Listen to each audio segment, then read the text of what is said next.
We were screening our last film, actually our first film, Last Day at Lambeau, at the Green Bay Film Festival, and somebody in the audience came up to us afterwards, having liked the film, and said, "I have like the next story for you."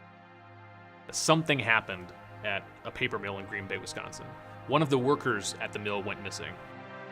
2 nights later, his body was found at the bottom of a pulp vat with a jump rope wrapped around his neck, a makeshift jump rope, tied to a 45-pound weight.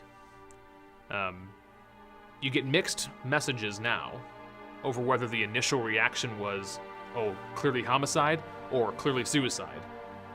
But that was the start of a story that would fracture the city of Green Bay and put people in camps and make people distrustful of one another and leave a mark on a community that's lasted close to 25 years now and isn't showing any signs of really stopping. These kinds of stories of people drawing lines in the sand and I'm on this side, you're on this side, I've always been very interested in figuring out how those things come about. You know, communication is in many ways the umbrella of my field. So communications to me and communication breakdowns are of a lot of interest.